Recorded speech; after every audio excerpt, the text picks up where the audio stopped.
সব ধরনের জ্বালানি তেলের দাম বাড়ালো সরকার। লিটারে 15 থেকে 20 টাকা বৃদ্ধি। ডিজেল 115, অকটেন 140, পেট্রোল 135 ও কেরোসিন 130 টাকা নির্ধারণ। মিশ্র প্রতিক্রিয়া গ্রাহকের। যথাসময়ে হামে টিকা না দিয়ে ক্ষমাহীন অপরাধ করেছে আগের দুই সরকার। সন্তান হারানো মা বাবার কাছে দুঃখ প্রকাশ প্রধানমন্ত্রীর। সুস্বাস্থ্যের দেশ করার প্রত্যয়। 60 দিনে সরকারের 60 পদক্ষেপ। জনআস্থা অর্জনই প্রধানমন্ত্রীর সবচেয়ে বড় প্রাপ্তি। নির্বাচনী প্রতিশ্রুতি পূরণের ঘোষণা। বিকল্প শ্রমবাজার ও বিদেশি বিনিয়োগে জোর। গণভোটের রায় বাস্তবায়নের দাবিতে গণমিছিল। প্রত্যাখ্যান করলে আন্দোলনের হুঁশিয়ারি 11 দলের। জ্বালানি সংকট নিয়ে লুকোচুরি না করার আহ্বান জামায়াত আমিরের।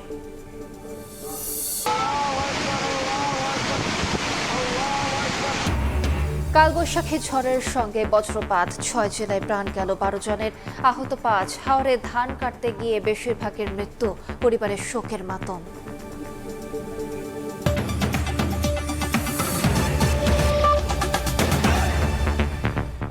প্রবাসী সময়ের সঙ্গে আছি আমি আলিশা ইসলাম।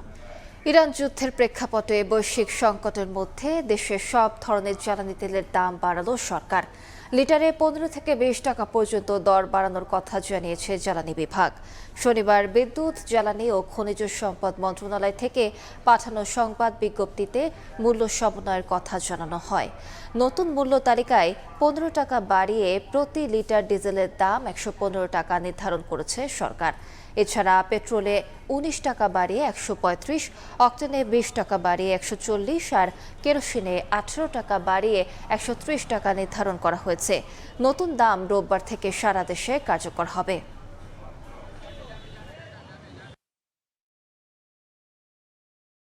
এটা অত্যন্ত দুঃখজনক। প্রতি লিটারে 20 টাকা, এটা আসলে সহনীয় না। তেলের জন্য তো সব কিছু দাম বেড়ে যাবে। এখন দেখবেন যে তেলটা দাম বাড়ায় দেওয়ার পরে থেকে পাম্পগুলোতে এইরকম লম্বা লাইন থাকবে না। সর্বকালের সেরা মজুদ আছে, তাহলে আমাদের যে টাকা বেশি যাচ্ছে এই টাকা তো আসলে এই মজুদদারদের চলে যাচ্ছে। 11টা পর্যন্ত এখানে কিন্তু সাইটে ছিলাম, তো ওনারা দাম বাড়ার পরে ওরা কিন্তু লাইনটা স্লোলি মনে হয় ছাড়তেছিল। তো ওরা যদি ওই আগের নিয়মেই কিন্তু ছাড়তো তাহলে কিন্তু আমরা 120 টাকা লিটারেই পাইতাম। এ নিয়ে আরো জানাতে রাজধানীর গুলশান লিংক রোড এলাকায় আছেন সহকর্মী আব্দুল্লাহ শাফি। সরাসরি যাচ্ছি তার কাছে। শাফি, বিস্তারিত জানাবেন।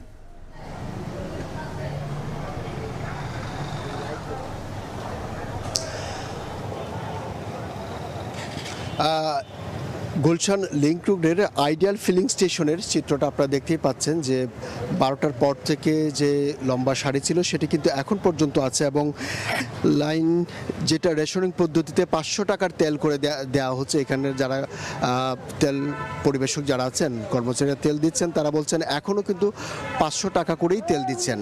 এবং যারা লাইনে আছেন তাদের সঙ্গে কথা বলে যেটি জানতে পেরেছি, অর্থাৎ 12টার আগে লাইনের গতি যেমন ছিল, ঠিক 12টার পর মূল্য বৃদ্ধির পর সেই গতি, তেল দেওয়ার গতি এবং তাদের নেওয়ার গতি খানিকটা বেড়েছে। তবে তাদের সঙ্গে কথা বলে একটা জিনিস আমরা বুঝতে পেরেছি যে তারা বলছেন যে এই যে এতদিন পর তেলের মূল্য বৃদ্ধি করা হলো মজুদ থাকা সত্ত্বেও, এটি আগে করলে হয়তো তাদের জীবনযাত্রায় এত বেশি প্রভাব পড়তো না। তারা বলতে এই কাজটা সরকার হয়তো আরও আগেও করতে পারতেন, এই বিষয়গুলো তারা বলছেন। কারণ অনেকেই হয়তো এই বাইকের মাধ্যমে, রাইডিংয়ের মাধ্যমেই তাদের জীবন জীবিকা নির্বাহ করেন। লম্বা সময় দাঁড়িয়ে তাদের যে ভোগান্তি হতো সেই ভোগান্তির যন্ত্রণা থেকে কিন্তু তারা মুক্তি পেতেন, এই বিষয়গুলো তারা বলছেন। তবে পাশাপাশি এই বিষয়টিও আছে, যেহেতু একেবারে 15 থেকে 20 টাকা বেড়েছে, সেই ক্ষেত্রে অন্যান্য যে খাত আছে সেই জায়গাগুলোতে এক ধরনের নেতিবাচক প্রভাব পড়তে পারে। এবং তারা বলছেন সেই ক্ষেত্রে গাড়ির অন্যান্য পাবলিক পরিবহনের ভাড়া বাড়তে পারে, দ্রব্যমূল্যের দাম বাড়তে পারে, সেই বিষয়গুলো তারা বলছেন। তবে বলার পরেও যে বিষয়গুলো আসছে যে যেহেতু শেষ পর্যন্ত দাম বাড়ানো হয়েছে, তাহলে হয়তো এতদিনের ধরে যে ভোগান্তিটা সেটি হয়তো কেটে যাবে, এই জায়গাটাই কিন্তু তারা সবচেয়ে বেশি ফোকাস করছেন। এবং তারা একটা বিষয় বলার চেষ্টা করছেন যে সরকার যেহেতু এই উদ্যোগটা নিয়েছে এবং এখন আমরা দেখতে পেয়েছি যে তেলের দাম এই গুলশান লিংক রোড থেকে আসলে এই ছিল আমাদের কাছে সবশেষ পরিস্থিতি। সরাসরি যুক্ত ছিলাম গুলশান লিংক রোডে। তীব্র হচ্ছে জ্বালানি সংকট। গরম আর ভোগান্তিতে লাইনে দাঁড়ানো নিয়ে হাতাহাতিতে জড়াচ্ছেন গ্রাহকরা। দীর্ঘ অপেক্ষা করেও অনেকে পাচ্ছেন না তেল। এমন পরিস্থিতিতে বন্ধ অনেক পাম্প। তবে ডিপো থেকে দেয়া পুরো জ্বালানি সরবরাহের কথা বলছে পাম্প কর্তৃপক্ষ। এমন দৃশ্য এখন রাজধানীর কিছু তেল পাম্পে। জোর করে লাইনে এসে তেল নেয়ার অভিযোগে হাতাহাতিতে জড়াচ্ছেন গ্রাহকরা। সিরিয়াল নিয়ে মনে করেন সিরিয়াল বিক্রি করে 200 টাকা থেকে 500 টাকা সিরিয়াল বিক্রি হয়। বাড়ি ঘর চলে যায়, কিছু করার নাই তো, তেল লাগবে সবার। কই খাওয়া কই দাওয়া, রাত 2:30 বাজে আসছি, এই মাত্র পাম্পের গোড়ায় আসলাম, তারপরে কত সিন্ডিকেট। খালি শুধু একমাত্র পানি ছাড়া, পানিও কম খাইছি যাতে আমার টয়লেটে যেতে না হয়। গাড়ি থেকে কোথায় যাব? বাচ্চা যখন ঘুমায় থাকে মা বলে যে আয় চাঁদ দেখাই যা, চাঁদ দেখে যা। বিষয়টা এখন আমাদের কাছে তেলটা হয়ে গেছে এরকম। কাঠফাটা রোদ আর তীব্র গরমে ঘন্টার পর ঘন্টা অপেক্ষা তেলের জন্য। চালকরা বলছেন 12 থেকে 13 ঘন্টা অপেক্ষা করেও পাচ্ছেন না জ্বালানি। দীর্ঘ সময় লাইনে থেকে অসুস্থ হচ্ছেন অনেকেই। এই প্যান্ট খারাপ হয়ে গেছে, ডাইমে লুঙ্গি পড়ছি। 10টা, 10:30, 11টার সময় দাঁড়াইছি আমরা, স্টিল আমরা যেতে পারি নাই। এখন কয়টা বাজে? এখন 13 ঘন্টা হয়ে গেছে। তো সরকার যদি বলে তেল আছে, তেলটা অ্যাকচুয়ালি কোথায় আছে? পাম্প কর্তৃপক্ষ বলছে ডিপো থেকে সরবরাহ করা তেলের পুরোটাই দেয়া হচ্ছে। তেল হয়তো আমার আগের চেয়ে একটু বেশি পাচ্ছি, তারপরেও আমার এখান থেকে বের হতে পারতেছি না, যে এত পরিমাণ গাড়ি বাড়ছে। এদিকে চালকদের অভিযোগ, কোনো কারণ ছাড়াই লাইনে দাঁড়ানো যানবাহনে দেয়া হচ্ছে মামলা। পাম্প তো কোনো পার্কিং সিস্টেম নাই। পার্কিং সিস্টেম পাম্পগুলো করলে সেক্ষেত্রে আমরা পার্কিং রাখতে পারতাম। অবশ্যই রাস্তা রাখতে হয়, সেক্ষেত্রে রাস্তা রাখলে সালতে না ইচ্ছা পার্কিং মামলা দিয়ে ডাম্পিং করে। সেক্ষেত্রে এই ড্রাইভারটা কেন আমার না রাস্তায়। রাজধানীর বাইরের বিভিন্ন জেলায় দেখা গেছে একই অবস্থা। নির্ধারিত সময় বেঁধে দেওয়ার পরও ঘন্টার পর ঘন্টা অপেক্ষা করেও মিলছে না জ্বালানি। কোনো ফিলিং স্টেশনে তেল দেওয়া হচ্ছে কয়েকদিন পরপর। সাইফুল ইসলাম, সময় সংবাদ, ঢাকা। শিশুদের যথাসময়ে হামের টিকা না দিয়ে ক্ষমাহীন অপরাধ করেছে বিগত 2 সরকার। প্রাদুর্ভাব ঠেকাতে সরকার জরুরি ব্যবস্থা নেওয়ায় পরিস্থিতি কিছুটা নিয়ন্ত্রণ করা সম্ভব হয়েছে বলে জানিয়েছেন প্রধানমন্ত্রী তারেক রহমান। হামের সন্তান হারানো মা বাবার কাছে দুঃখ প্রকাশ করেন তিনি। গ্রাম শহরের বৈষম্য কমিয়ে সুস্বাস্থ্যের দেশ গড়তে স্বাস্থ্যকর্মীদের সহযোগিতা চান প্রধানমন্ত্রী। ইমরুল হাসানের রিপোর্ট। দায়িত্ব নেয়ার পরপরই নতুন সংকটে পড়ে বিএনপি সরকার। সারা দেশে ছড়িয়ে পড়ে হামের প্রাদুর্ভাব। চিকিৎসকেরা জানান যথাসময়ে টিকা না দেয় এমন প্রকোপ। বিসমিল্লাহির রহমানির রহিম। শনিবার রাজধানীর ওসমানী স্মৃতি মিলনায়তনে উপজেলা স্বাস্থ্য ও পরিবার পরিকল্পনা কর্মকর্তাদের সম্মেলনে যোগ দিয়ে প্রধানমন্ত্রী বলেন, হামের এমন পরিস্থিতির জন্য দায়ী আগের 2 সরকার। তার সরকার তড়িৎ ব্যবস্থা নেয়, হামের প্রকোপ অনেকটা নিয়ন্ত্রণে এসেছে। সারা দেশে শিশুদেরকে হামের টিকা না দেওয়ার ফলে বিগত ইমিডিয়েট 2টি সরকারের জীবন বিনাশী ব্যর্থতা মনে হয় ক্ষমাহীন অপরাধ। যারা তাদের প্রিয় সন্তানদেরকে হারিয়েছেন সেই সকল পিতা মাতা এবং স্বজনদের কাছে আমি ব্যক্তিগতভাবে আন্তরিকভাবে দুঃখ প্রকাশ করছি। ভবিষ্যতে আর কখনোই যাতে এ ধরনের ঘটনার পুনরাবৃত্তি না হয়, বর্তমান সরকার সারা দেশে জরুরি ভিত্তিতে হামের টিকা দিয়ে তড়িৎ ব্যবস্থা নেওয়ায় আল্লাহর রহমতে পরিস্থিতি অবনতি কিছুটা রোধ করা সম্ভব হয়েছে। সুস্বাস্থ্যের বাংলাদেশ গড়ার নির্বাচনী অঙ্গীকারের কথা তুলে ধরে প্রধানমন্ত্রী বলেন, তার সরকার রোগ প্রতিরোধে গুরুত্ব দিতে চায়, কমিয়ে আনতে চায় গ্রাম শহরের সেবার বৈষম্য। দুঃখজনক হলেও সত্য, বর্তমানে বিশেষজ্ঞ চিকিৎসক, বিশেষায়িত হাসপাতাল অথবা উন্নত ল্যাব প্রায় সবকিছুই শহর কেন্দ্রিক, কিংবা আরও সুনির্দিষ্টভাবে যদি আমরা বলতে চাই তাহলে অবশ্যই রাজধানী ঢাকা কেন্দ্রিক। শহর এবং গ্রাম অঞ্চলে স্বাস্থ্যসেবা প্রাপ্তির ক্ষেত্রে বৈষম্য দূর করা বর্তমান সরকারের অন্যতম একটি প্রায়োরিটি। বৈষম্য দূর করে স্বাস্থ্য সেবার বিকেন্দ্রীকরণের লক্ষ্যে আমরা ইতিমধ্যেই পদক্ষেপ গ্রহণ এবং বাস্তবায়নের কাজও ধীরে ধীরে শুরু করেছি। সবার স্বাস্থ্যসেবা নিশ্চিতে প্রতিটি ইউনিয়নে প্রাথমিক চিকিৎসা ইউনিট স্থাপনের পরিকল্পনা তুলে ধরেন সরকার প্রধান। এজন্য সহযোগিতা চান মাঠ পর্যায়ের কর্মকর্তাদের। আমরা সবাই মিলে একটি স্বাস্থ্য ব্যবস্থা গড়তে চাই যা হবে সবার জন্য সহজলভ্য, কার্যকর এবং মানবিক।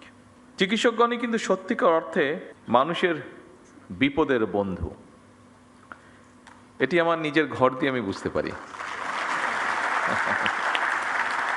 অনুষ্ঠানে শ্রেষ্ঠ 6 উপজেলা স্বাস্থ্য কর্মকর্তার হাতে পুরস্কার তুলে দেন প্রধানমন্ত্রী। ইমরুল হাসান, সময় সংবাদ, ঢাকা। হাম ও উপসর্গ নিয়ে আরও 4 জনের মৃত্যু হয়েছে। রাজধানীর হাসপাতালগুলোতে বিভিন্ন জেলা থেকে প্রতিদিনই আসছে রোগী। জীবন রক্ষায় ঘরে ঘরে টিকা নিশ্চিতের তাগিদ চিকিৎসকদের। এদিকে জরুরি স্বাস্থ্যগত অবস্থা ঘোষণার দাবি জানিয়েছে চিকিৎসকদের সংগঠন ডিপিপিএইচ। হাম ও উপসর্গ নিয়ে হাসপাতালে রোগীর চাপ। রাজধানীর হাসপাতালগুলোতে বিভিন্ন জেলা থেকে প্রতিদিন আসছে রোগী। তবে কিছুটা স্বস্তির খবর, রাজধানীর ডিএনসিসি ডেডিকেটেড হাসপাতালে 24 ঘন্টায় ভর্তি রোগীর চেয়ে বেড়েছে সুস্থের হার। 24 ঘন্টায় এই হাসপাতালে ভর্তি হয়েছে 109 রোগী, আর সুস্থ হয়ে বাড়ি ফিরেছে 132 জন। বড় বড় বাচ্চাদের হয় 1 বছরের উপরে। আমার বাবুর 6 মাস দেখে এত ছোট বাচ্চার এই হামুরসে দেখে আমরা অনেক টেনশনে ছিলাম। আমার মেয়ের তো চোখ বড় বড় হয়ে গেছিল হইলা, আবার মুখের ভিতরে এমন অবস্থা মনে হয়েছে যে রক্ত বের হইতেছে। চিকিৎসকরা বলছেন শুধু হামে মৃত্যুর রেকর্ড কম, যে শিশুরা মারা যাচ্ছে তাদের ছিল অন্য জটিলতা। এছাড়া দেশব্যাপী হামের প্রাদুর্ভাব কমাতে ডোর টু ডোর টিকা কার্যক্রম সফল করার তাগিদ দিচ্ছেন তারা। মেজলস খুব স্বাভাবিক একটা রোগ, মেজলস হলে ভয় পাওয়ার কিছু নাই। হামের জন্য যে ডেথ রেটটা বাড়ছে সেটা 2-3টা কমপ্লিকেশনের মধ্যে বাড়ছে। খুব খারাপ ধরনের সিভিয়ার ব্রঙ্কোনিউমোনিয়া হয়ে বাচ্চাটা মারা যাচ্ছে। 15 মার্চ থেকে এখন পর্যন্ত হাম ও উপসর্গে মৃত্যু হয়েছে 213 শিশুর, আক্রান্ত 22,409। শনিবার ডিআরইউতে সংবাদ সম্মেলনে হামের প্রকোপকে জরুরি স্বাস্থ্যগত অবস্থা ঘোষণার দাবি জানায় doctors platform for people's health DPPH. সরকারকে ঘোষণা করতে হবে এই স্বাস্থ্যগত জরুরি, এটা সারা দেশেও হতে পারে, একটা জেলাও হতে পারে, বা একটা প্রতিষ্ঠানে হতে পারে। টিকা নিয়ে গুজব প্রতিরোধ এবং শক্তিশালী রোগ নজরদারি ব্যবস্থা গড়ে তোলার তাগিদও দেন বিশেষজ্ঞরা। ওয়ালিউল সাকিব, সময় সংবাদ, ঢাকা। সরকারের 2 মাস পূর্তিতে প্রধানমন্ত্রী 7টি পদক্ষেপ তুলে ধরলেন উপদেষ্টা মাহদি আমিন। প্রেস সচিব সালেহ শিবলি বলেন, জনগণের আস্থা ও বিশ্বাস অর্জনই প্রধানমন্ত্রীর সবচেয়ে বড় প্রাপ্তি। তারা জানান, নতুন শ্রম বাজার তৈরির পাশাপাশি বিদেশে বিনিয়োগ টানতে গুরুত্ব দিচ্ছে সরকার। অসুস্থ চিত্রে শপথ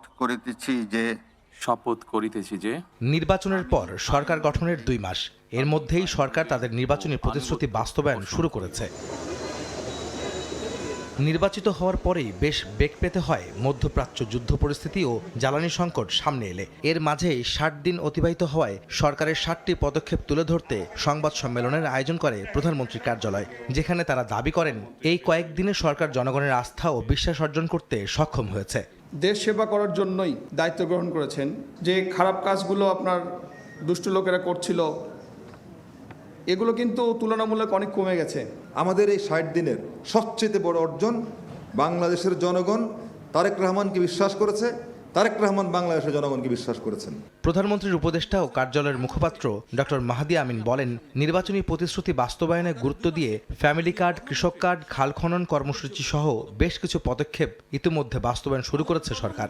নির্বাচনী প্রতিশ্রুতি অনুযায়ী নারীর ক্ষমতায়নের লক্ষ্যে দেশের প্রতিটি পরিবারের কাছে পর্যায়ক্রমে ফ্যামিলি কার্ড পৌঁছে দেওয়ার পাইলট প্রকল্প শেষ হয়েছে। দেশের কৃষক কৃষানীদের জন্য 10টি সুবিধা ও নগদ অর্থায়ন সম্বলিত কৃষক কার্ড প্রচলন করা হয়েছে।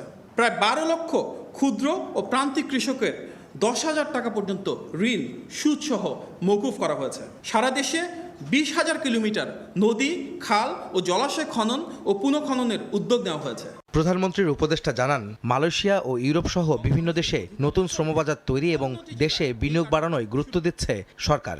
বিকল্প শ্রমবাজার খুঁজতে ইউরোপের 60টি দেশের সঙ্গে ইতিমধ্যে দ্বিপাক্ষিক চুক্তি স্বাক্ষরের উদ্যোগ গ্রহণ করা হয়েছে। দেশগুলো হলো Serbia, Greece, North Macedonia, Romania, Portugal, Brazil ও রাশিয়া। সরকারের 180 দিনের কর্মপরিকল্পনায় প্রবাসী কার্ড প্রদান সহ বেশ কিছু জনবান্ধব প্রকল্প বাস্তবায়ন করার কথাও বলেন এই উপদেষ্টা। উপস্থিত আছেন আহমেদ সালেহিন, সময় সংবাদ, ঢাকা। সংখ্যাগরিষ্ঠতার জেরে সরকার জনরায় প্রত্যাখ্যান করলে আন্দোলনের হুঁশিয়ারি দিয়েছে 11 দলীয় ঐক্য। রাজধানীতে গণমিছিলের আগে সমাবেশে হুঁশিয়ারি দেন নেতারা। এদিকে হাম সংক্রমণের জন্য স্বাস্থ্য খাতের বিশৃঙ্খলাকে দায়ী করেন জামায়াতের আমির। জ্বালানি সংকট নিয়ে সরকারকে লুকোচুরি না করার আহ্বান জানান তিনি। গণভোটের রায় বাস্তবায়ন এবং জ্বালানি তেল ও স্বাস্থ্য খাতের অব্যবস্থাপনার প্রতিবাদে রাজধানীতে 11 দলীয় ঐক্যের গণমিছিল। বিজয়নগর থেকে শুরু হওয়া মিছিলটি কাকরাইল হয়ে শান্তিনগরে গিয়ে শেষ হয়। মিছিলের আগে সমাবেশে 11 দলের নেতারা চলমান হাম সংক্রমণ পরিস্থিতি, দ্রব্যমূল্যের ঊর্ধ্বগতি, জ্বালানি সংকট সহ জনস্বার্থ সংশ্লিষ্ট নানা বিষয়ে সরকারের সমালোচনা করেন। বর্তমান সরকারকে পতিত আওয়ামী লীগ সরকারের মতো গণবিরোধী রূপ ধারণ না করার আহ্বান জানান তারা। জনগণ রায় দিয়েছে, এই সংসদের দায়িত্ব গণভোটের রায় বাস্তবায়ন করা। হাসিনার সরকার ছিল গণবিরোধী সরকার, আর বর্তমান সরকারও জনগণের বিরুদ্ধে অবস্থান নিয়েছে। সমাবেশে জামায়াতের নায়েবে আমির এটিএম আজহারুল ইসলাম সরকারের প্রতি ভোটের সংখ্যাগরিষ্ঠতার দোহাই দিয়ে জনরায়কে প্রত্যাখ্যান না করার আহ্বান জানান। বলেন, জুলাই সনদ ও সংস্কার বাস্তবায়নে 11 দলীয় ঐক্য যে আন্দোলন গড়ে তুলছে তা সরকারের জন্য ভালো কিছু বয়ে আনবে না। জনগণকে মাঠে আন্দোলন করতে বাধ্য করবেন না। এই জনগণ যদি আন্দোলন করতে মাঠে নামে, আমরা বলতে চাই জনগণ দাবি আদায় করা পর্যন্ত রাজপথ ছাড়বে না ইনশাআল্লাহ। এদিন সকালে রাজধানীর শিশু হাসপাতাল ও আসাদ গেটের একটি ফিলিং স্টেশন পরিদর্শনে যান বিরোধী দলীয় নেতা ও জামায়াত আমির ডাক্তার শফিকুর রহমান। পরিদর্শন শেষে তিনি বলেন, স্বাস্থ্য খাতের বিশৃঙ্খলার কারণে হাম সংক্রমণ বাড়ছে। বেডের ক্যাপাসিটি 1000, রোগী ভর্তি থাকে 3700, 3700। প্রতিদিন আউটডোর থেকে চিকিৎসা নেয় আরও 4000-এর মতো মানুষ। সেই পরিমাণ ম্যান পাওয়ার নাই, অবকাঠামো নাই, লজিস্টিক সাপোর্ট নাই। না থাকার কারণে স্বাস্থ্য খাতের এই বিশ্রী অবস্থা। সংসদে জ্বালানি সংকট নিয়ে কথা বলবেন বলেও জানান জামায়াত আমির। সরকার যে বলে যে আপনারা বারবার তেল দিয়ে। শফিক মুন্সি, সময় সংবাদ, ঢাকা। প্রবাসী সময়ে আরও থাকছে মাদকের টাকা নিয়ে বিরোধ। মোহাম্মদপুরে যুবক হত্যায় গ্রেফতার 4, পল্লবীতে নিরাপত্তা কর্মী খুনে জড়িত অটোরিকশা চালক গ্রেফতার। পবিত্র হজ পালনে সৌদির পথে যাত্রা। প্রথম দিনে 14টি ফ্লাইটে যাচ্ছেন প্রায় 6000 হজযাত্রী। ব্যবস্থাপনা নিয়ে সন্তোষ জানিয়েছেন হজযাত্রীরা। আর প্রায় সব যাত্রীর ভিসা হয়েছে বলে জানিয়েছেন হজ অফিস। বলেছে, ফ্লাইট নিয়েও নেই কোনো শঙ্কা। এ কান্না প্রশান্তির আবেগ আর মহান রবের নিকট নিজেকে সমর্পণের আকুতি।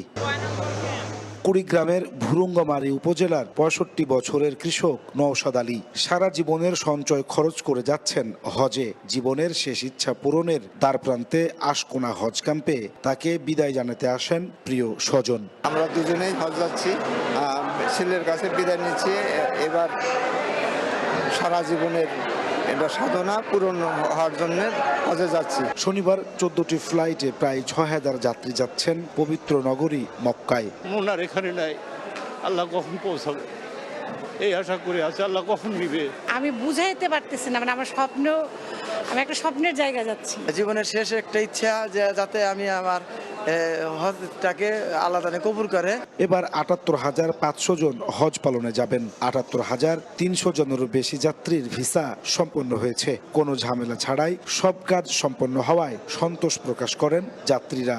পাসপোর্ট থেকে ভিসা পর্যন্ত কোনো হয়রানি হইতে হয় না, খুব সুন্দরভাবে সম্পন্ন হয়েছে। এখানকার কোনো প্রসেসে বা কোনো সিস্টেমে আমাদের কোনো ভোগান্তি হয়নি, কোনো সমস্যা হয়নি।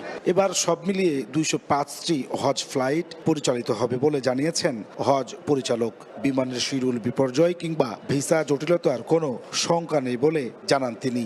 ভিসা সংক্রান্ত বিষয়ে বা ফ্লাইট সংক্রান্ত জটিলতার বিষয়ে আসলে এবছর কোনো রকম বিপর্যয়ের কোনো আশঙ্কা নেই।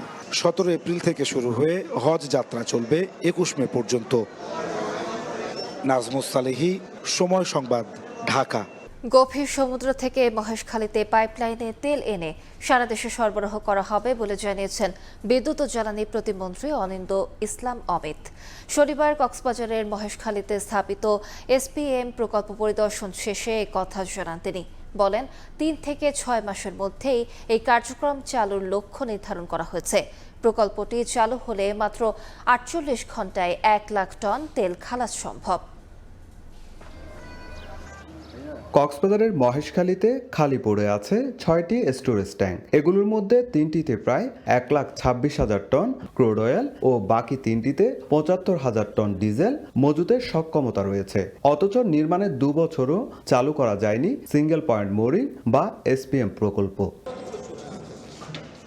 শনিবার সকালে প্রকল্প এলাকা পরিদর্শনে যান বিদ্যুৎ ও জ্বালানি প্রতিমন্ত্রী। এ সময় ট্যাঙ্ক ফার্ম থেকে পাইপলাইন পর্যন্ত পুরো কার্যক্রম ঘুরে দেখেন তিনি। পরিকল্পনা অনুযায়ী আগামী 6 মাসের মধ্যে এই প্রকল্প চালু হতে পারে বলে জানান জ্বালানি প্রতিমন্ত্রী। বর্তমান সরকারের 180 দিনের যে কর্মপরিকল্পনা রয়েছে, আমাদের টার্গেট হচ্ছে এই 180 দিনের মধ্যে আমরা কার্যক্রমটা শুরু করতে চাই। প্রকল্পটি চালু হলে মাত্র 48 ঘন্টায় 1 লাখ টন তেল খালাস সম্ভব। এতে সময়, খরচ ও পরিবহনজনিত অপচয় কমবে। পাশাপাশি জরুরি সময়ে মজুদ জ্বালানি ব্যবহারের সুযোগও তৈরি হবে। এখানে স্টোর করে রেখে আমরা এই স্টোরটাকে আমরা আপৎকালীন মজুদ হিসাবে আমরা এটাকে করতে পারবো, আর কি গণ্য করতে পারবো। প্রকল্প সংশ্লিষ্টদের মতে এসপিএম চালু হলে বছরে 90 লাখ টন জ্বালানি তেল খালাস ও পরিবহন সম্ভব হবে, যা থেকে সাশ্রয় হবে প্রায় 800 কোটি টাকা।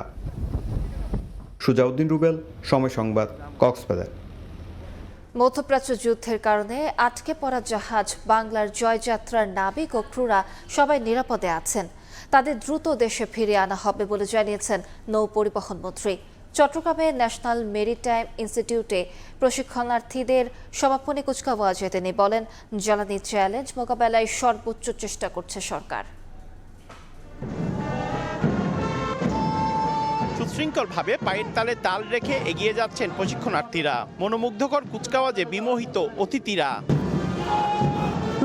শনিবার সকালে চট্টগ্রামের ন্যাশনাল মেরিটাইম ইনস্টিটিউটের 28তম ব্যাচের প্রশিক্ষার্থী রেটিক্সদের সমাপনী কুচকাওয়াজ পরিদর্শন করেন সড়ক, রেল ও নৌ পরিবহন মন্ত্রী শেখ রবিউল আলম। বাংলাদেশি হিসেবে বহির্বিশ্বের নেতৃত্ব দিতে নতুন প্রজন্মকে চ্যালেঞ্জ দিতে প্রস্তুত থাকার আহ্বান জানান তিনি। আমরাও আমাদের সামর্থ্যের শতভাগ নিয়ে আমাদের নতুন প্রজন্মকে প্রস্তুত করি চ্যালেঞ্জ নিতে, নিজেকে ভালো রাখতে, রাষ্ট্রকে ভালো রাখতে। আমরা সেই জায়গায় আপনাদের মাধ্যমে এই রাষ্ট্রকে পৌঁছায় দিতে চাই। অনুষ্ঠান শেষে গণমাধ্যম কর্মীদের মুখোমুখি হন মন্ত্রী। মধ্যপ্রাচ্য যুদ্ধের কারণে আটকে পড়া বিএসসি শিপ বাংলার জয়যাত্রার নাবিক ও ক্রুরা সবাই ভালো আছে বলে জানান তিনি। বন্দরে যে সমস্ত আটকা পড়েছিল যে জাহাজটি, তার নাবিক এবং তাদের 35 জন আছেন ওখানে, সম্ভবত 35 জন আমাদের ক্রু মিলিয়ে সবাই আছেন। তারা ভালো আছেন, তাদের মনোবল চাঙ্গা করা হয়েছে, তাদের পরিবারের খোঁজ খবর নিয়েছি, তাড়াতাড়ি চলে আসবে। পাম্পগুলোতে যে পরিমাণ জ্বালানি সরবরাহ করা হয়েছে তাতে সংকট থাকার কথা নয় উল্লেখ করে মন্ত্রী বলেন, কৃত্রিমভাবে মজুত করে সংকট সৃষ্টির অপচেষ্টা চলছে। নিয়মিতভাবে সারা বছর বা অন্য সময়ে যতটুকু সাপ্লাই প্রয়োজন হয়ে থাকে তার চেয়ে বেশি সাপ্লাই করা হচ্ছে। তারপরও সংকট কৃত্রিমভাবে তৈরি করার একটা দৃশ্য আমরা দেখছি। এর পিছনে কি আছে আপনাদেরও দেখা দরকার। এবারের কোর্সে ন্যাশনাল মেরিটাইম ইনস্টিটিউটে 200 প্রশিক্ষণার্থী অংশ নেন। বাংলাদেশ শিপিং কর্পোরেশনের সৌজন্যে গোল্ড মেডেল পান বেস্ট অলরাউন্ড রেটিং রাব্বি ইসলাম কানন। পার্থপ্রতিম বিশ্বাস, সময় সংবাদ, চট্টগ্রাম। সব ঠিক থাকলে চলতি মাসের শেষ দিকে শুরু হতে যাচ্ছে রূপপুরের জ্বালানি লোডিং কার্যক্রম। এর মধ্য দিয়ে শুরু হবে কেন্দ্রটির প্রথম ইউনিটের বিদ্যুৎ উৎপাদন প্রক্রিয়া। তবে নানা পরীক্ষা নিরীক্ষা চালিয়ে দেশের প্রথম পারমাণবিক বিদ্যুৎ কেন্দ্রের বাণিজ্যিক উৎপাদনের জন্য অপেক্ষায় থাকতে হবে আরও বছর খানেক। ফারুক ভূঁইয়া, রবিনের রিপোর্ট।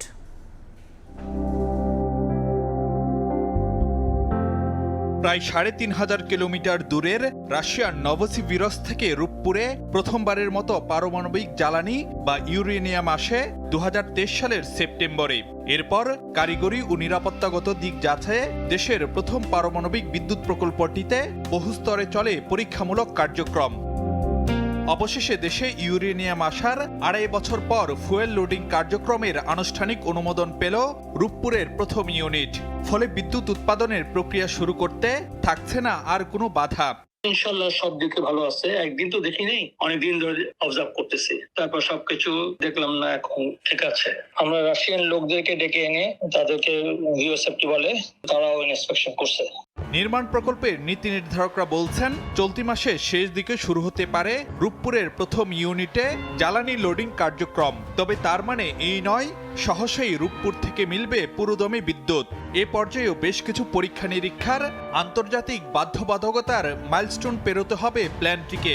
সব মিলিয়ে এই মেগা প্রকল্পটির সুফল পেতে অপেক্ষা করতে হবে আরও অন্তত বছর খানেক।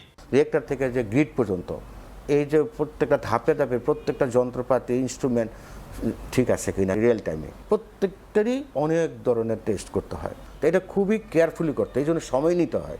দেখেন 6 মাস থেকে 12 মাস পর্যন্ত সময় নিতে হয় এই পরীক্ষা নিরীক্ষা, এবং গ্রিডের সিনক্রোনাইজেশনও কিন্তু খুবই গুরুত্বপূর্ণ। এই বিষয়গুলো আন্তর্জাতিক মান অনুযায়ী সেগুলো পালন হচ্ছে কিনা সেগুলো দেখে রেগুলেটরি বডি আবার একটা ফাইনাল একটা লাইসেন্স দেবে, যেটাকে বলা হয় কমার্শিয়াল অপারেশন ডেট। বৈশ্বিকভাবে অন্যান্য বিদ্যুৎ কেন্দ্রের তুলনায় যথেষ্ট স্পর্শকাতর হিসেবে বিবেচিত পারমাণবিক প্রকল্প, তাই পুরোদমে বিদ্যুৎ উৎপাদনে যাওয়ার আগে তৃতীয় পক্ষের মাধ্যমে রূপপুরের কারিগরি ও নিরাপত্তাগত দিক যাচাইয়ের পরামর্শ বিশেষজ্ঞদের।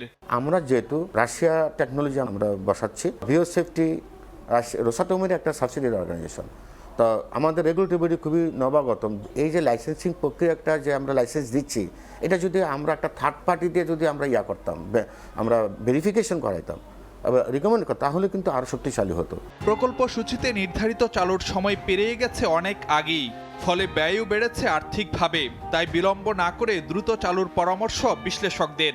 1200 মেগাওয়াট করে রূপপুরের 2 ইউনিট থেকে মিলবে মোট 2400 মেগাওয়াট বিদ্যুৎ, যা দেশের একক কোনো বিদ্যুৎ কেন্দ্রের সর্বোচ্চ উৎপাদন সক্ষমতা। ফারুক ভিয়া, রবিন, সময় সংবাদ, ঢাকা। প্রবাসী সময় আরও থাকছে। ক্রীড়া প্রতিমন্ত্রীকে নিয়ে পূর্বাচল ন্যাশনাল ক্রিকেট স্টেডিয়াম পরিদর্শন বিসিবি প্রধান তামিম ইকবালের। দ্রুত মাঠ প্রস্তুতে সর্বোচ্চ সহযোগিতার আশ্বাস মন্ত্রণালয়ের। কালবৈশাখী ঝড়ের সঙ্গে বজ্রপাত, 6 জেলায় প্রাণ গেল 12 জনের, আহত হয়েছেন 5 জন। হাওরে ধান কাটতে গিয়ে বেশিরভাগের মৃত্যু হয়েছে। স্বাভাবিক পরিবেশ হঠাৎ অশান্ত, কালবৈশাখী ঝড়ের কবলে পড়ে লণ্ডভণ্ড বাড়িঘর। শনিবার বিকেলে সুনামগঞ্জের হাওরে ধান কাটছিলেন কৃষকরা। এ সময় হঠাৎ ঝড়ের সঙ্গে তুমুল বৃষ্টিপাত ও বজ্রপাত হয়। এতে তাহিরপুর, জামালগঞ্জ ও ধর্মপাশার 4 কৃষক গুরুতর আহত হন। তাদের উদ্ধার করে হাসপাতালে নেওয়া হলে মৃত ঘোষণা করেন চিকিৎসক। একই সময় দিরাই উপজেলায় বজ্রপাতে এক শিক্ষার্থী মারা যান। এছাড়া বজ্রপাতে রংপুর ও ময়মনসিংহে 2 জন করে এবং হবিগঞ্জ, কিশোরগঞ্জ ও নেত্রকোনায় 1 জন করে মারা গেছেন। মনিরুজ্জামান প্রান্ত, সময় সংবাদ। আইএমএফের ঋণের পরবর্তী কিস্তি নিয়ে শঙ্কা থাকলেও আশাবাদী অর্থমন্ত্রী আমির খসরু মাহমুদ চৌধুরী। আগামী 15 দিনের মধ্যে অমীমাংসিত ইস্যুগুলোর সমাধান হবে বলে প্রত্যাশা করেন তিনি। যুক্তরাষ্ট্রের সংস্থাটির কর্মকর্তাদের সঙ্গে বৈঠক শেষে এ কথা জানান তিনি। আন্তর্জাতিক মুদ্রা তহবিল আইএমএফের দেয়া ঋণের কিস্তি ছাড়ে আশাবাদী অর্থমন্ত্রী আমির খসরু মাহমুদ চৌধুরী। কিছু শর্ত পূরণে বাংলাদেশ পিছিয়ে থাকলেও আগামী 15 দিনের মধ্যেই বিষয়গুলো সমাধান হবে বলে মনে করেন তিনি। যুক্তরাষ্ট্রে আইএমএফ সদর দফতরে স্থানীয় সময় শুক্রবার 2টি টিমের সঙ্গে বৈঠক করে অর্থমন্ত্রীর নেতৃত্বে ওয়াশিংটন ডিসিতে অবস্থান করা বাংলাদেশ মিশন। বৈঠক শেষে সাংবাদিকদের কাছে বিষয়টি তুলে ধরেন মন্ত্রী। আইএমএফ এর সাথে যে আলোচনাটা সেটা অব্যাহত থাকবে, কারণ আমরা অনেকগুলো ইস্যু সলভ করেছি, কয়েকটা ইস্যু এখন আলোচনার মধ্যে আছে, সেটা আমরা আগামী 15-20 দিনের মধ্যে এই ইস্যুগুলো আলোচনার মাধ্যমে সমাধান করার চেষ্টা করছি। ব্যাংক খাতের সংস্কারে ধীর গতি, নতুন ব্যাংক রেজুলেশন আইন, রাজস্ব আদায় পরিস্থিতি ভালো না হওয়ায় আইএমএফ পরবর্তী ঋণ ছাড় স্থগিত করেছে। কিছু গণমাধ্যমে এমন তথ্য প্রকাশের বিষয়টি ঠিক নয় বলেও জানিয়েছেন অর্থমন্ত্রী। আমি তো মনে করি এখনো আমরা আলোচনা চলছে, সামনের দিকে যে বিষয়গুলো এখনো রিজলভ হয় নাই এগুলো আগামী দিনে আলোচনার মধ্যে আসবে, এটাই পরিষ্কার সিদ্ধান্ত। তারা হ্যাঁ না তো বলার কোনো সুযোগ নেই, আর এটা বুঝতে হবে বিষয়গুলো একটা চলমান প্রক্রিয়া। আইএমএফ থেকে প্রতিশ্রুত $5.5 বিলিয়ন ঋণ কর্মসূচির আওতায় এখনো বাকি $1.86 বিলিয়ন। এর মধ্যে চলতি অর্থ বছরের জুনের মধ্যে $1.3 বিলিয়ন ছাড়ের প্রত্যাশা নতুন সরকারের। সংস্থাটির শর্ত বাস্তবায়নে উদাসীনতা ঋণ ছাড়ে বাধা হতে পারে বলে মনে করছেন খাত সংশ্লিষ্টরা। কাজল আব্দুল্লাহ, সময় সংবাদ। ঢালাওভাবে বাদ যাচ্ছে না টেলিকম সেবায় আন্তর্জাতিক কল আদান প্রদানকারী IGW বা আন্তঃ অপারেটর সংযোগ দেয়া ICX লাইসেন্স। বহাল থাকতে পারে ব্যান্ডউইথ সেবা দেয়া IIG অপারেটরও। টেলিকম নীতিমালায় সংশোধনী এনে দেশীয় উদ্যোক্তাদের সুরক্ষা দেওয়ার স্পষ্ট বার্তা দিয়েছেন টেলিযোগাযোগ মন্ত্রী। অন্তর্বর্তী সরকারের টেলিকম নীতিমালা অনুযায়ী 2027 সালের পর মেয়াদ শেষে বাতিল হয়ে যাবে IGW, ICX ও IIG লাইসেন্স। এতে বন্ধ হবে শতাধিক দেশীয় প্রতিষ্ঠান। শুভ খানের রিপোর্ট। বিদেশ থেকে কেউ দেশে কল করলে তা গ্রাহকের কাছে পৌঁছে দেয় আইজিডব্লিউ অপারেটর, আর দুই মোবাইল অপারেটরের মধ্যে সংযোগ স্থাপন করে ইন্টার কানেকশন এক্সচেঞ্জ বা আইসিএক্স সেবাদাতারা।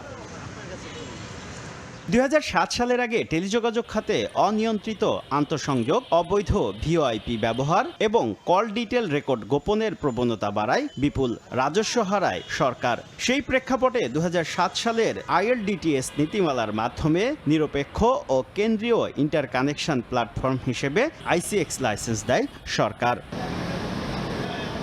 প্রায় 4000 কোটি টাকা বিনিয়োগ করে বর্তমানে দৈনিক 25 কোটি অফ নেট কল আদান প্রদান করছে 23টি দেশীয় প্রতিষ্ঠান, যেখানে প্রতি মিনিট কলে মাত্র 4 পয়সা রাজস্ব পায় তারা। এর মধ্যে 2 পয়সা বা রাজস্বের 50% ভাগ দিতে হয় বিটিআরসিকে, যেখানে মোবাইল অপারেটররা দেয় 5.5%। বছরে গড়ে 300 কোটি টাকা রাজস্ব দিচ্ছে আইসিএক্স অপারেটররা, অথচ অন্তর্বর্তী সরকারের করা টেলিকম পলিসিতে 2027 সালের পর বাতিল হবে আইসিএক্স লাইসেন্স। আইসিএক্স সার্ভিস এটা কিন্তু তারা ঠিকই রেখেছে, কিন্তু মাঝখান থেকে কি করেছে তারা এটা আমাদেরকে বাদ দিয়ে মোবাইল অপারেটর, বিদেশি অপারেটর হাতে তুলে দিয়েছে। দেশীয় কোম্পানি বন্ধ হবে, হাজারে হাজারে এমপ্লয়ি চাকরিচ্যুত হবে, এই ফ্যামিলিগুলো বিধ্বস্ত অবস্থায় পড়বে। লাইসেন্স বাতিলের তালিকায় আছে আইজিডব্লিউ এবং ব্যান্ডউইথ সেবা দেয়া আইআইজি অপারেটররাও। নীতিমালা সংশোধন করে বিনিয়োগ সুরক্ষার দাবি তাদের। পলিসি এমন করে পরিবর্তন হওয়া উচিত না যেটা আকস্মিকভাবে একটা বড় জনগোষ্ঠীর বিপদে পড়ে। সেই জায়গাতে একটা দীর্ঘমেয়াদী পরিকল্পনা যাতে এই ছোট ছোট এন্টারপ্রেনাররা তারা সাস্টেইন করতে পারে। এরই মধ্যে টেলিকম নীতিমালা সংশোধনের কাজে হাত দিয়েছে সরকার। টেলিযোগাযোগ মন্ত্রী বলছেন, লাইসেন্সিংয়ে স্বচ্ছতা ও আইন মেনে ব্যবসা করা প্রতিষ্ঠানগুলো সুরক্ষিত থাকবে। লোকাল ইনভেস্টর যখন ব্যবসা ইনভেস্ট করবে বাংলাদেশে, we have to look after them, we have to look into them. আমরা শুধু এটাই দেখবো যে সব কাজগুলি প্রপারলি হয়েছে কিনা। Just it. Otherwise, we are not here to cancel licenses or মানে কারো লেজ টেনে ধরবো না আমরা। টেলিকম খাতে আইসিএক্স, আইজিডব্লিউ এবং আইআইজি মিলিয়ে অন্তত শতাধিক প্রতিষ্ঠান রয়েছে। শুভ খান, সময় সংবাদ, ঢাকা। নতুন প্রজন্মকে মুক্তিযুদ্ধের সঠিক ইতিহাস শেখানোর আহ্বান জানিয়েছেন মুক্তিযুদ্ধ বিষয়ক মন্ত্রণালয়ের প্রতিমন্ত্রী ইশরাক হোসেন। রাজধানীর সেগুনবাগিচায় রিপোর্টার্স ইউনিটিতে আয়োজিত অনুষ্ঠানে তিনি বলেন, চাটুকারিতা ও এককেন্দ্রিক দৃষ্টিভঙ্গির কারণে ইতিহাস বিকৃত হয়েছে। বিকৃত ইতিহাস তুলে ধরে পাঠ্য বই রচনার প্রবণতা থেকে বেরিয়ে এসে সৃজনশীল ও সত্য নির্ভর বই প্রণয়নের আহ্বান জানান ইশরাক। জানান, গত 17 বছরে ইতিহাসকে বিভিন্নভাবে উপস্থাপন করা হয়েছে, যা বিভ্রান্তিকর। এ অবস্থায় দেশের প্রকৃত ইতিহাস তরুণদের সামনে তুলে ধরা অত্যন্ত জরুরি বলে মনে করেন প্রতিমন্ত্রী।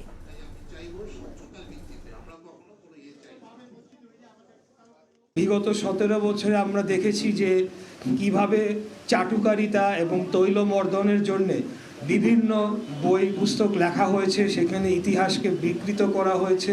মুক্তিযুদ্ধের ইতিহাসকে বিকৃত করে এক ব্যক্তির একটা সম্পত্তিতে রূপান্তরিত করা হয়েছিল, যার মাধ্যমে সেটিকে পুঁজি করে একটা ফ্যাসিবাদী একটা মাফিয়াতন্ত্র কায়েম হয়েছিল। আমরা চাই যে সেটার পরিবর্তন ঘটিয়ে সৃজনশীল এবং সত্য ইতিহাসকে প্রকাশ করে এই ধরনের বই পুস্তক আগামী দিনে প্রকাশিত হোক। আন্তর্জাতিক প্রতিষ্ঠানগুলোর নজরদারির অভাবে তৈরি পোশাকের ন্যায্য মূল্য পাচ্ছে না বাংলাদেশ। এমন সংকটের তথ্য দিয়ে সম্মিলিত 5 ব্যাংকে উদ্যোক্তাদের আটকে থাকা অর্থ দ্রুত ছাড় চান রফতানিকারকরা। শনিবার ইআরএফ আয়োজিত সেমিনারে জ্বালানি ঘাটতি কাটাতে মজুদ বাড়ানোর পরিকল্পনার কথা জানান প্রধানমন্ত্রীর অর্থ ও পরিকল্পনা উপদেষ্টা। ট্রাম্পের আগ্রাসী শুল্কনীতি আর যুদ্ধাবস্থা ঘিরে বিশ্ববাজারে কমতে থাকা চাহিদা আর তীব্র প্রতিযোগিতার মুখে দাম কমছে তৈরি পোশাকের। সবশেষ জানুয়ারিতে যুক্তরাষ্ট্রের বাজারে প্রায় 2.5 আর ইউরোপে বছর ব্যবধানে পোশাকের দাম কমেছে প্রায় 3.5%। উদ্যোক্তাদের দাবি, আন্তর্জাতিক সংস্থাগুলোর নজরদারির অভাবে কম দামে পণ্য বিক্রি করতে বাধ্য হচ্ছেন তারা। আইএমএফ বলেন বা আইএলও বলেন, ইউরোপিয়ান ইউনিয়ন বলেন, নানা সময় নানা রকমের এসে প্রেসার ক্রিয়েট করে, আনইথিক্যাল প্রেসার। কিন্তু আলটিমেট আমাদের যারা কাস্টমার, তারা আমাদেরকে অনৈতিকভাবে অন্যায়ভাবে ইথিক্যাল প্রাইস দিচ্ছে না, এই জায়গাটা কিন্তু তারা কখনো মনিটরিং করে না। ইআরএফ আয়োজিত সেমিনারে রফতানিকারকরা জানান, রফতানি বাজারের সংকটময় অবস্থাতেই মার্চ করা সম্মিলিত 5 ব্যাংকে টাকা আটকে আছে উদ্যোক্তাদের, যা থমকে দিচ্ছে বিনিয়োগ। 5টি যে ব্যাংকে মার্জিং করা হয়েছে, এখানে আমাদের মেম্বারদের অনেক ফান্ড আটকে আছে, যার জন্য অনেকগুলো ফ্যাক্টরি সিক হয়ে গেছে এবং হয়ে যাওয়ার পর্যায়ে আছে। এই ব্যাপারেও সিদ্ধান্ত দিতে হবে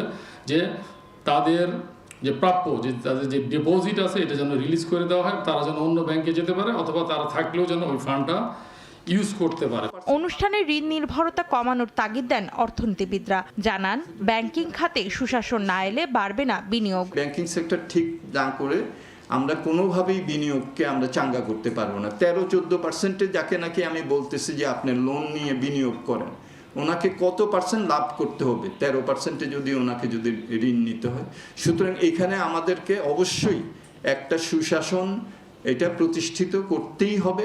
প্রধানমন্ত্রীর অর্থ ও পরিকল্পনা উপদেষ্টা জানান, জ্বালানি খাতে পর্যাপ্ত মজুত পায়নি বিএনপি সরকার। সংকট উত্তরণে দীর্ঘমেয়াদী পরিকল্পনা নেওয়া হচ্ছে। কতগুলো কৌশলগত পণ্যের ক্ষেত্রে কৌশলগত মজুদ থাকতে হবে, জ্বালানির মজুদ থাকার দরকার ছিল এবং বেঞ্চমার্কিং গুলো করা দরকার ছিল, সেগুলো আমরা পাইনি। আমরা সেগুলো উত্তরণের জন্য স্বল্পমেয়াদী দীর্ঘমেয়াদী বিষয়ের দিকে যাচ্ছি। যুক্তরাষ্ট্র সহ অন্যান্য পক্ষের সঙ্গে বাণিজ্য চুক্তিগুলো পুনরায় যাচাই বাছাই করা হবে বলেও জানান প্রধানমন্ত্রীর উপদেষ্টা। বাংলাদেশ ব্যাংক এই বিষয়ে। অন্তরা সেন, সময় সংবাদ, ঢাকা। সবুজ ও পরিচ্ছন্ন দেশ করার লক্ষ্যকে সামনে রেখে রাজধানীর সোনারগাঁ হোটেলে অনুষ্ঠিত হলো ওয়েস্ট ম্যানেজমেন্ট শীর্ষক সেমিনার। দেশের ভারী যন্ত্রপাতি খাতের প্রতিষ্ঠান আর্থ মুভিং সলিউশন লিমিটেডের আয়োজনে সেমিনারে বরিশাল সিটি কর্পোরেশনের প্রশাসক, ঢাকা উত্তর ও দক্ষিণ সিটি কর্পোরেশনের কর্মকর্তা ও সংশ্লিষ্ট খাতের অনেকে অংশ নেন। উদ্বোধনী বক্তব্যে প্রতিষ্ঠানটির ব্যবস্থাপনা পরিচালক বলেন, শিল্প খাতের টেকসই সমাধানের দিকে ঝুঁকছেন। সেমিনারে বক্তারা উন্নত দেশের বর্জ্য ব্যবস্থাপনার কার্যকর বাস্তবায়ন নিয়ে আলোচনা করেন।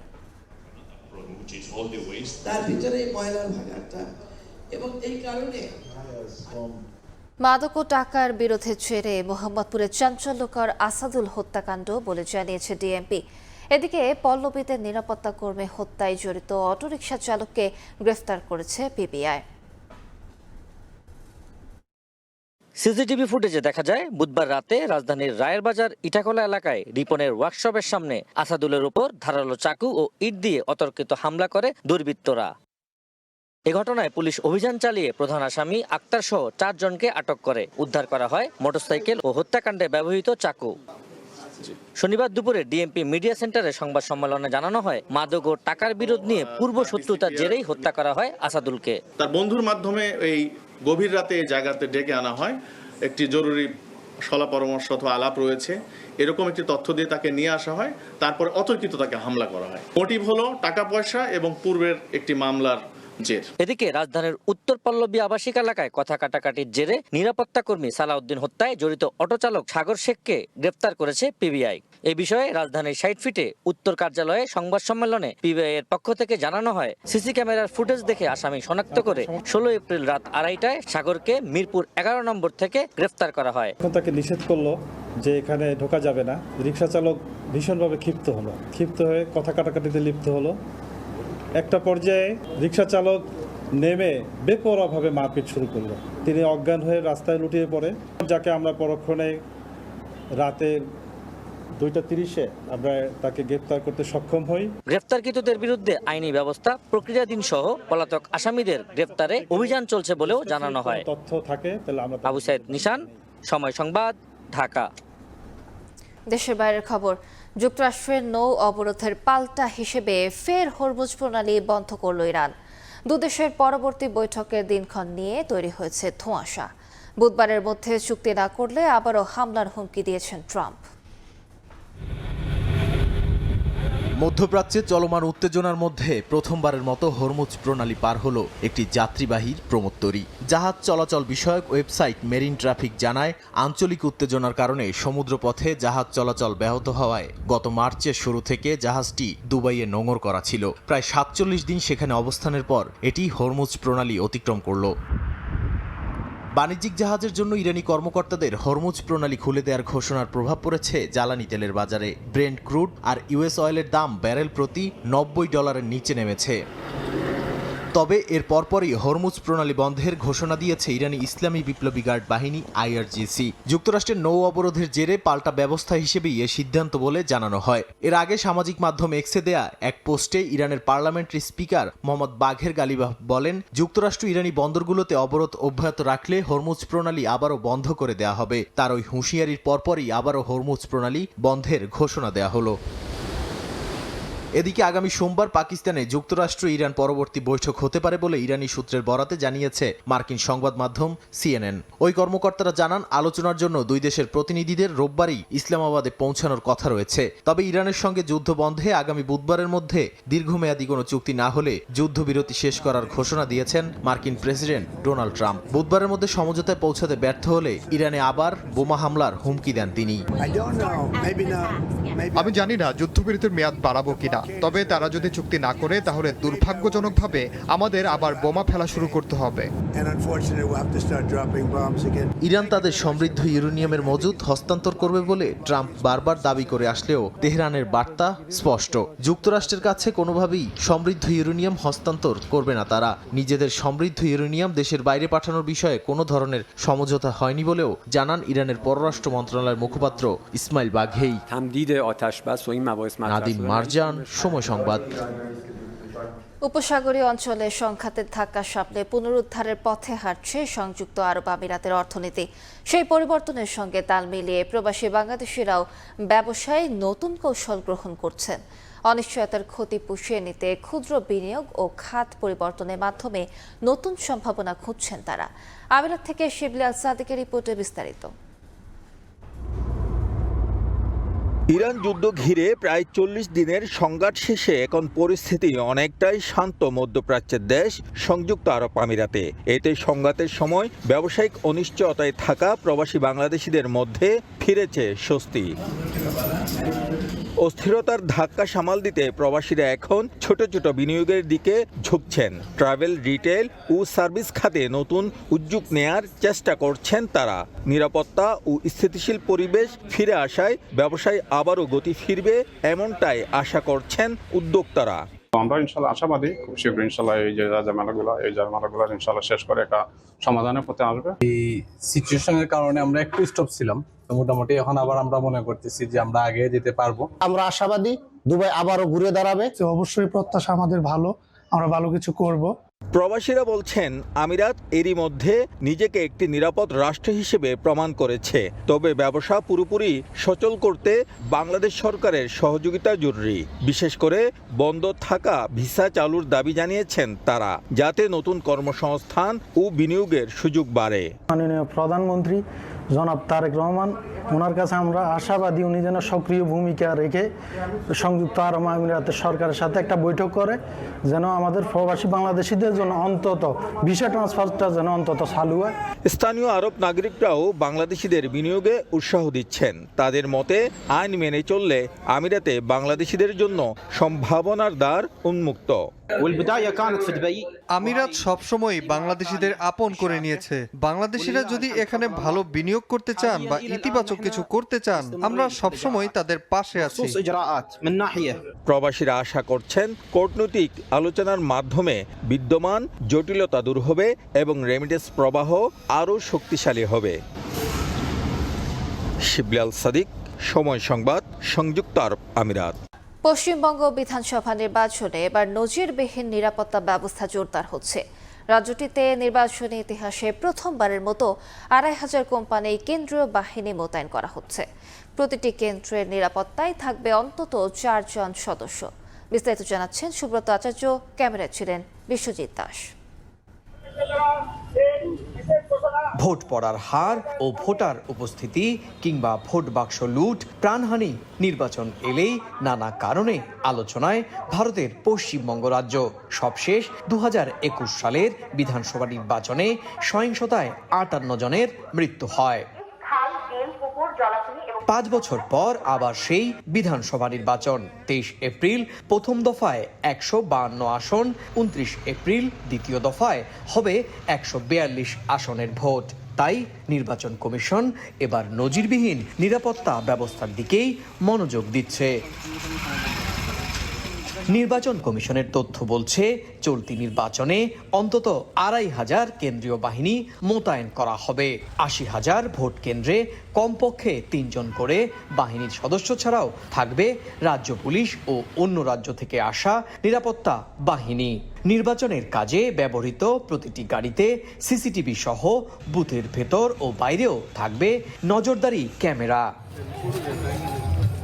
তবে রাজনৈতিক দলগুলোর ভোটের প্রচারের হুমকিতে সবার মনে একটাই প্রশ্ন, পশ্চিমবঙ্গে সহিংসতা ছাড়া নির্বাচন আদৌ সম্ভব? পশ্চিমবঙ্গে সহিংসতা তো নিশ্চিত হবে, এটা আশঙ্কা। ভোট আসতে এখনও বেশ কিছুদিন বাকি, অথচ যেভাবে আর্মি করছে, প্যারামিলিটারি ফোর্স নামছে, কেন্দ্রীয় এজেন্সিগুলো করছে, তো ফলে এইটা আমার কাছে অভূতপূর্ব, এটা কাঙ্ক্ষিত নয়। পশ্চিমবঙ্গই বোধহয় একমাত্র ভারতের রাজ্য যেখানে বারবার সেই তৃণমূল আমলেও চলছে, সিপিএম আমলেও হয়েছে, অতীতেও ঘটেছে, এই ভোট সন্ত্রাসটা চলে যাচ্ছে। ভয়টা থেকেই যা নির্বাচন আসলে আবার কি বোম পড়বে, আবার কি বাড়ি উড়ে যাবে। ২০২১ সালের বিধানসভা নির্বাচনে কমিশন সহিংসতা রুখতে ৭ দফায় ভোট নিয়েছিল, আর সেবার নিরাপত্তা বাহিনীর সংখ্যা ছিল ১,০০০ কোম্পানি। এবার সেই সংখ্যা প্রায় দ্বিগুণ করা হলেও ভোট গ্রহণ ৭ দফা থেকে কমিয়ে ২ দফায় আনা হয়েছে। ফলে রাজ্যবাসীর মনে নির্বাচনে সহিংসতা নিয়ে উদ্বেগ বাড়ছেই। সুব্রত আচার্য, সময় সংবাদ, পশ্চিমবঙ্গ, ভারত। মালদ্বীপে নিযুক্ত বাংলাদেশের শ্রম কাউন্সিলর মোহাম্মদ সোহেল পারভেজকে বিদায় সংবর্ধনা দিয়েছে দেশটিতে কর্মরত বিভিন্ন গণমাধ্যমের প্রবাসী সাংবাদিকরা। রাজধানী মালের হোটেল সাবকন্টিনেন্টাল কিচেনের হলরুমে এই সংবর্ধনা ও সম্মাননা স্মারক প্রদান অনুষ্ঠান অনুষ্ঠিত হয়। এ সময় বিদায়ী শ্রম কাউন্সিলরের বাংলাদেশের ভাবমূর্তি উন্নয়নের ভূয়সী প্রশংসা করেন বক্তারা। সাংবাদিক ছাড়াও উপস্থিত ছিলেন হাইকমিশনের কর্মকর্তা ও বিএনপি মালদ্বীপ শাখার নেতারা। বিদায়ী বক্তব্যে কাউন্সিলর মোহাম্মদ সোহেল পারভেজ দীর্ঘ ৬ বছরে তার কর্মময় জীবনের বিভিন্ন স্মৃতিচারণ করেন। পূর্বাচল ন্যাশনাল ক্রিকেট স্টেডিয়ামের ডিজাইনে বড় পরিবর্তন আনবে বিসিবি। শুধু ক্রিকেট নয়, এখানে অন্য স্পোর্টসকেও যুক্ত করা হবে বলে জানান অ্যাডহক কমিটির প্রধান তামিম ইকবাল। ২০২৭ এশিয়া কাপ ও ২০৩১ বিশ্বকাপের ভেন্যু এই মাঠে করার পরিকল্পনা আছে বোর্ডের। মাঠ পরিদর্শন শেষে এই লক্ষ্য বাস্তবায়নে সর্বোচ্চ সহযোগিতা করার আশ্বাস ক্রীড়া প্রতিমন্ত্রী আমিনুল হকের। নাজমুল হাসান পাপনের আমলে শুরু হয় কার্যক্রম, নৌকার অদলে বানানো হয় ডিজাইন। এরপর ফারুক আহমেদ এসেও শুনিয়েছিলেন আশার বাণী। নানা প্রতিশ্রুতি দিয়ে সভাপতি হিসেবে আমিনুল ইসলাম বুলবুলেরও শেষ দিন কাটে এই মাঠে। এবার ক্রীড়া প্রতিমন্ত্রীকে নিয়ে পূর্বাচল ন্যাশনাল ক্রিকেট স্টেডিয়াম পরিদর্শনে বিসিবি অ্যাডহক কমিটির প্রধান তামিম ইকবাল। দায়িত্ব নেয়ার পর ক্রীড়া প্রতিমন্ত্রী ও তামিম ইকবাল প্রথমবারের মতো পূর্বাচলের এ মাঠে। বিসিবির অ্যাডহক কমিটির সদস্যদের নিয়ে পুরো মাঠ ঘুরে দেখেছেন তারা। প্রায় ২৮ একর জায়গায় শুধু ক্রিকেট নয়, অন্য স্পোর্টসকেও যুক্ত করার ইচ্ছা বিসিবির। বড় পরিবর্তন আনবে ডিজাইনেও। পুরো ডিজাইনটা তাকে শো করেছি, প্রেজেন্ট করেছি। এখানে কিছু কিছু চেঞ্জেস নেসেসারি, চেঞ্জ করব জাস্ট চেঞ্জ করার জন্য না, কিছু কিছু ডিজাইন চেঞ্জ করাটা নেসেসারি। প্লাস এটা অনেক বড় একটা প্রপার্টি, এখানে আমাদের চেষ্টা থাকবে যে হ্যাঁ এটা ক্রিকেটের জন্য ঠিক, বাট ক্রিকেটের সাথে সাথে যেটা মাননীয় মন্ত্রী বললেন যে কিছু কিছু স্পোর্টসকে আমরা যদি অ্যাটাচ করে নিতে পারি তাহলে এটা আমাদের স্পোর্টসের জন্য ভালো হবে, ইন জেনারেল স্পোর্টসের জন্য ভালো হবে। ক্রিকেট বোর্ডের অবস্থান হয়তোবা অন্য অনেক বোর্ডের চেয়ে ভালো ফাইন্যান্সিয়ালি, যেটা আমাদেরও responsibility to look after the other sports. ২০১৯ সালে কার্যক্রম শুরু হওয়ার পর থেকে মাঠ দ্রুত বাস্তবে রূপ দেওয়ার গল্প অনেকেই শুনিয়েছেন, কিন্তু হয়েছে উল্টো। এক দফা পরিবর্তন হয়েছে স্টেডিয়ামের নাম, উইকেটের মাটি চুরির মতো ঘটনারও সাক্ষী এই মাঠ। এবার ক্রীড়া প্রতিমন্ত্রী শোনালেন ২০২৭ এশিয়া কাপ ও ২০৩১ সালের ওয়ানডে বিশ্বকাপ এই মাঠে গড়ানোর পরিকল্পনা আছে তাদের। দিয়েছেন প্রয়োজনীয় সব সহযোগিতার প্রতিশ্রুতি। ২০২৭-এ আমাদের এশিয়া কাপ রয়েছে এবং ২০৩১-এ আমাদের বিশ্বকাপ ক্রিকেট রয়েছে। সেই চিন্তা ভাবনা করে আমরা আশা করছি যে ফার্স্ট ফেজে ক্রিকেট বোর্ড নিজেরাই তারা এই কার্যক্রমটি শুরু করবে। আমরা এই পূর্বাঞ্চলে একটি ক্রিকেট স্টেডিয়াম, পাশাপাশি মাল্টিপারপাস বিভিন্ন স্পোর্টসের যে সুযোগ সুবিধা নিশ্চিত করার জন্য জন্য যা যা করণীয় আছে আমরা এটা আনুষ্ঠানিকভাবে সরকারের পক্ষ থেকে সেই পদক্ষেপগুলো আমরা খুব দ্রুত সময়ের ভিতরে নিব। পূর্বাঞ্চল স্টেডিয়ামের পর সুজন সাইফ সম্মদের ক্রিকেটার্স একাডেমি পরিদর্শনে যান তামিম ইকবাল। এবারে ডিপিএল সেখানে আয়োজনের পরিকল্পনা বিসিবির। আসর শুরুর আগে তামিম দিয়েছেন নানা নির্দেশনা। উইকেটের ব্যাপারে একটু সাজেশন দিয়ে গেল। একটা এমইউ অলরেডি হয়েছে বিসিবির সাথে আমাদের মাঠটা ইউজ করার জন্য। ও তো দেখে পছন্দ করছে এবং বলছে যে এটা প্রিমিয়ার লিগ হওয়ার মতো সুন্দর মাঠ। তো ওর কথা হচ্ছে এটা জিজ্ঞেস করলে কত লোক শুনবে, বড় ছোট এরকম। তো এই হ্যাপি যেটা দেখে। তো এটা তো এন্ড অফ দ্য ডে বিসিবির কল, তারা এটা দিবে কি দিবে না। আগামী 4 মে থেকে শুরু হবে ঢাকা প্রিমিয়ার লিগ। তামিম হোসেন, সময় সংবাদ, ঢাকা। এ পর্যায়ে শীর্ষ সংবাদগুলো জানিয়ে দিচ্ছি আরেকবার। সব ধরনের জ্বালানি তেলের দাম বাড়ালো সরকার। লিটারে 15 থেকে 20 টাকা বৃদ্ধি। ডিজেল 115, অকটেন 140, পেট্রোল 135 ও কেরোসিন 130 টাকা নির্ধারণ। মিশ্র প্রতিক্রিয়া গ্রাহকের। যথাসময়ে হামের টিকা না দিয়ে ক্ষমাহীন অপরাধ করেছে আগের 2 সরকার। সন্তান হারানো মা বাবার কাছে দুঃখ প্রকাশ প্রধানমন্ত্রীর। সুস্বাস্থ্যের দেশ গড়ার প্রত্যয়। এবং গণভোটের রায় বাস্তবায়নের দাবিতে গণমিছিল। প্রত্যাখ্যান করলে আন্দোলনের হুঁশিয়ারি 11 দলের। জ্বালানি সংকট নিয়ে লুকোচুরি না করার আহ্বান জামায়াত আমিরের।